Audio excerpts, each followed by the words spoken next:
Hi guys. तो आपने पहले पार्ट में देखा कि किस प्रकार से दादाजी घर पर अपने एक छोटे से बंदर के बच्चे को लाए हुए हैं, जो कि बहुत ज़्यादा उसके दांत चमकीले हैं, उसकी आंखें चमकीली हैं। तो इस तरह से आपने उसकी कुछ विशेषताएं देखी और आपने ये देखा किस प्रकार से उसके पूंछ को भी दादाजी ने काफ़ी सजा दिया था। हम चलते हैं। Grand mother always pushed when grandfather brought home some new birds or animals। दादाजी ग्रैंडफादर ब्राट होम, दादाजी जब घर पर कोई भी चिड़िया या जानवर लाते थे तो grandmother always fussed, grandmother हमेशा फुस्ड, वो बहुत ज़्यादा उत्तेजित होती थी या बहुत ज़्यादा गुस्से में हो जाती थी। कहने का मतलब है जब दादाजी घर पर कोई भी जानवर लाते थे, चूंकि उन्होंने प्राइवेट जू बना के रखा था, तो दादी जी को बहुत बुरा लगता था, वो बहुत ज़्यादा गुस्से में हो जाती थी। आप इमेज में देखें किस तरीके से दादी जी बड़े गुस्से में हैं और यहाँ पर आप देख रहे हैं कि एक डंडा लेकर के खड़ी हुई हैं। तो इसी प्रकार से यहाँ पर जो दादी जी हैं यानी कि ग्रैंडफादर की वाइफ हैं, वो बहुत ज़्यादा गुस्से में हो जाती हैं। सो इट वॉज डिसाइड, इसलिए ये निर्णय लिया गया। ये निर्णय कौन लिया? दादाजी और उसके जो नाती हैं, मीन्स जो कहानी को बता रहे हैं हम। सो इट वॉज डिसाइडेड, ये निर्णय लिया गया दैट की Toto's presence should be kept in secret from her until she was in particularly good mood. जब तक दादी जी अच्छे मूड में नहीं आ जाती हैं, जब तक दादी जी खुश नहीं हो जाती हैं, तब तक टोटो के प्रेजेंस को सेक्रेट रखा जाएगा। मीन्स टोटो यहाँ पर आया हुआ है, इस बात की जानकारी दादी को दी ही नहीं जाएगी। दादी जी से इस बंदर को छुपा करके रखा जाएगा और जब दादी जी का मूड ठीक हो जाएगा तो इसको बाहर निकाल दिया जाएगा। इस तरीके से दादा ने और इस कहानी बताने वाले व्यक्ति ने ये डिसाइड किया। Grand father and I put him away in a little closet opening in my bedrooms wall. मैंने और दादाजी ने इस छोटे से बंदर को ऐसे क्लोसेट में रखा, ऐसी छोटी सी अलमारी में रखा जिसका दरवाजा मेरे बेडरूम की तरफ में खुलता था। मीन्स मेरे बेडरूम में रहेगा तो दादी को पता नहीं चलेगा, दादी के बेडरूम में रहेगा तो दादी को जल्दी पता चल जाएगा। Okay, where he was tied securely or so we thought, हम लोग सोचते थे कि इस बंदर को वहां पर टाइड सिक्योरली, उसे सुरक्षित तरीके से बांध कर रख दिया जाएगा। तो किस में बांधा जाएगा? Two peg fastened into the wall, एक दीवार में, यानी दीवार में एक पेग खूंटी गाड़ दी जाएगी और उसी खूंटी में इस बंदर को बांध दिया जाएगा, जिससे ये बंदर काफी सिक्योर रहेगा, सुरक्षित रहेगा। किससे? दादी जी से। ओके, तो दादी जी को पता ही नहीं चलेगा, इसलिए उन्होंने अलमारी के पास में उसको ले जाकर के खूंटी से बांध दिया। नेक्स्ट पैराग्राफ पे चलते हैं।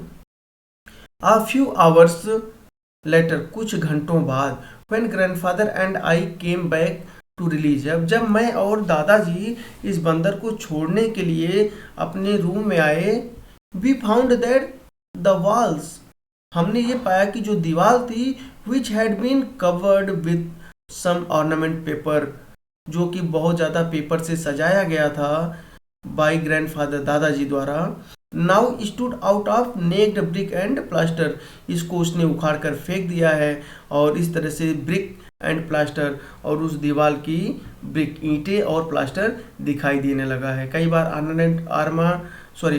ऑर्नामेंटल पेपर्स होते हैं जिससे पूरे दीवार को सजाया जाता है, घर को सजाया जाता है। आप इमेजिन करें, हाँ ये देख रहे हैं आप, जैसे ये क्या हुआ है, ये अच्छा फिगर है दीवार में लगा दिया गया है। यहाँ पर देखिए पीछे फिगर्स है, तो ये सब ऑर्नामेंट्स हैं। यहाँ पर आप देख रहे हैं, यहाँ पर भी आप देख रहे हैं, तो ये बहुत सारे प्रकार के चित्र हैं ना। यस, और आप नीचे और देख सकते हैं कि किस प्रकार से यहाँ पर बहुत सारे चित्र हैं। इन्हीं को बोलते हैं ऑर्नामेंट्स पेपर, जिससे दीवार सजाया जाता है। तो ये जो ऑर्नामेंट पेपर के द्वारा दीवार को सजाया गया था दादाजी के द्वारा, इन सब पेपर्स को उसने क्या कर दिया? फाड़ दिया और फाड़ करके उसको वहां से हटा दिया। इस वजह से यहाँ पे जो दीवार थी, दीवार नेक्ड में नंगी होना, मीन्स बगैर पेपर और उसके होना, इस तरह से यहाँ की ईंटें और प्लास्टर दिखाई देने लगी। The peg in the wall had been raised from its socket, और जो पेग थी, खूंटी बंधी हुई थी इन द वॉल, जो दीवार में उन्होंने खूंटी गाड़ करके रखा था। कई बार खूंटियाँ होती है जिसपे आप लोग कपड़े पर टांग देते हैं या उसमें रस्सी बांध करके उस पर कपड़े डाले जाते हैं, तो इसी को पेग बोलते हैं, खूंटी बोलते हैं। Walls raised from the socket, इसे उस बंदर ने अपने सॉकेट से निकाल दिया था, मीन्स जहाँ पर इसको गाड़ के रखा गया था उस छोटे से टोटो ने उसको निकाल कर फेंक दिया था। एंड माई स्कूल ब्लेजर, और मेरा जो स्कूल ब्लेजर था, which had been hanging there, मेरा स्कूल का ब्लेजर था वो भी उसी के खूंटी के बगल में टका हुआ था, वाज इन श्रेड्स, इसको भी उस छोटे से बंदर ने फाड़ के टुकड़ों में कर दिया, मीन्स उसको फाड़ करके चिथड़ा बना दिया था। एंड आई वेंडर्ड व्हाट मैं तो बहुत ज़्यादा आश्चर्यचकित हो गया कि व्हाट ग्रैंड मदर,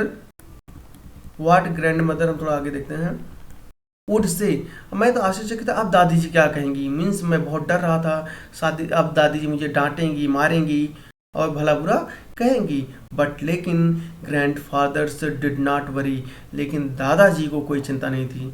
तो उस बच्चे को डर था कि मेरी दादी मुझे तो डांटेंगी, लेकिन दादाजी को इससे कोई चिंता नहीं होने वाली थी कि वो गुस्सा करेंगी कि नहीं करेंगी, जो भी है। He seemed pleased with Toto's performance, और वो प्लीज्ड थे, प्लीज मीन्स खुश होना, दादाजी बहुत ज़्यादा खुश थे विथ टोटोज परफॉर्मेंस, टोटो के परफॉर्मेंस को देख करके, मीन्स टोटो ने जितना शरारतपूर्ण काम किया, इस शरारत को देख करके दादाजी बहुत खुश हुए हैं। कई बार आप भी देखते हैं आपके घर में जब छोटे से बच्चे होते हैं वो बहुत ज़्यादा शरारत करते हैं, ठीक, कभी आपके गाल पे मार देंगे, आपके बाल को खींच लेंगे, पर आपको अच्छा लगता है, तो वैसे ही दादाजी को भी अच्छा लग रहा था। ही इज़ क्लेवर सेड दादाजी, दादाजी ने कहा ये बहुत क्लेवर है, बहुत चालाक है। कौन? Toto was very clever. Given time, कहते हैं उसे और थोड़ा समय दिया जाएगा। आई एम श्योर, मैं निश्चित हूँ, he could have tied the torn pieces of your blazer into rope, दादाजी बताते हैं कि जो तुम्हारे ब्लेजर को उसने फाड़ करके फेंक दिया है, आप थोड़ा इंतजार करो, ये बंदर जो टोटो है ये उस टुकड़ों से रस्सी बना लेगा, रोप यानी रस्सी, वो इन ब्लेजर के टुकड़ों से रस्सी बनाएगा। And made his escape from windows, और इसी रस्सी से ये खिड़की से बचकर बाहर निकल जाएगा। ओके गाइज, तो आपको मज़ा आ रहा होगा। नेक्स्ट पैराग्राफ में मिलते हैं हम लोग। Thank you.